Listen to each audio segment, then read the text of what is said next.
अंडमान निकोबार द्वीप समूह भारत के दक्षिण पूर्व में अपनी प्राकृतिक सुंदरता और सामरिक महत्व के कारण अपना विशेष स्थान रखता है। यहाँ स्वतंत्रता संग्राम के दौरान वीर सावरकर को काला पानी की सजा के लिए रखा गया था। साथ ही ये वही जगह है जहाँ नेताजी सुभाष चंद्र बोस ने 1943 में सबसे पहले भारतीय तिरंगा लहराया था। माननीय प्रधानमंत्री श्री नरेंद्र मोदी जी ने डिजिटल क्रांति को पूरे भारत में लाने का संकल्प लिया है, लेकिन इस खूबसूरत द्वीप समूह का जुड़ाव देश के शेष भाग से उपग्रह संचार के माध्यम से था और यहाँ की लगभग 4 लाख जनसंख्या के लिए इंटरनेट और हाई स्पीड डेटा की उपलब्धता सुगम नहीं थी।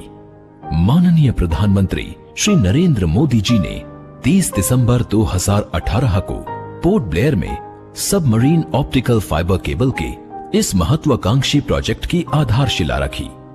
इस प्रोजेक्ट के तहत चेन्नई से अंडमान आइलैंड्स के बीच लगभग 2300 किलोमीटर अंडर सी सबमरीन ऑप्टिकल फाइबर केबल बिछाने का लक्ष्य रखा गया।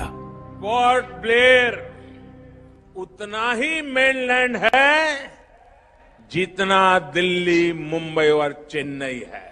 साथियों, औद्योगिक और टूरिज्म का विकास तब होता है जब कनेक्टिविटी अच्छी होती है। यहां की कनेक्टिविटी को मजबूत करने के लिए इस वर्ष फोन और इंटरनेट कनेक्टिविटी को भी बेहतर किया जा रहा है। चेन्नई से आ रही अंडर सी ऑप्टिक फाइबर केबल से अब पोर्ट ब्लेयर में उतना ही अच्छा इंटरनेट चलेगा जितना कि दिल्ली या चेन्नई में चलता है। अब बारी थी इस चुनौतीपूर्ण कार्य को करने की और बीएसएनएल ने युद्ध स्तर पर चेन्नई और पोर्ट ब्लेयर के दोनों छोरों से समुद्री केबल बिछाने का कार्य शुरू किया। अंडमान निकोबार के 8 द्वीप समूहों पोर्ट ब्लेयर, स्वराज द्वीप, little Andaman, car Nicobar, Kamorta, great Nicobar, long island और रंगत को जोड़ने के लिए समुद्री केबल के लिए विशेष केबल लैंडिंग स्टेशन बनाए गए और देखते ही देखते 1224 करोड़ का ये प्रोजेक्ट योजनाबद्ध तरीके से पूरा कर लिया गया। आज पोर्ट ब्लेयर को चेन्नई और स्वराज द्वीप और लिटिल अंडमान से जोड़ने वाले 3 मेन सेगमेंट्स का शुभारंभ प्रधानमंत्री श्री नरेंद्र मोदी जी के कर कमलों द्वारा किया जा रहा है।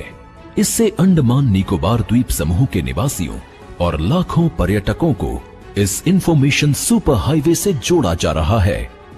सामरिक महत्व के इस द्वीप समूह पर भारतीय सेना की इंटरनेट जरूरतों को पूरा करने के लिए भी ये परियोजना लाभप्रद होगी। समुद्री ऑप्टिकल फाइबर केबल के जरिए भारतीय द्वीपों को जोड़ने की ये पहली परियोजना है। ये परियोजना इन द्वीपों के निवासियों के जीवन में बड़ा बदलाव लाएगी। अब इस द्वीप समूह में टेलीमेडिसिन, ऑनलाइन एजुकेशन की सुविधा, पर्यटन और उद्योगों को बढ़ावा, स्थानीय अर्थव्यवस्था में वृद्धि और नागरिकों के जीवन स्तर में और सुधार होगा। साथ ही इससे कुशल प्रशासन के लिए भी काफी मदद मिलेगी। इस केबल से बीएसएनएल के साथ साथ अन्य टेलीकॉम कंपनियां भी अपना नेटवर्क अंडमान निकोबार द्वीप समूह में लगा सकेंगी। अब डिजिटल क्रांति के साथ अंडमान निकोबार द्वीप समूह भी देश के साथ कंधे से कंधा मिलाकर नए और आत्मनिर्भर भारत की ओर अग्रसर होगा।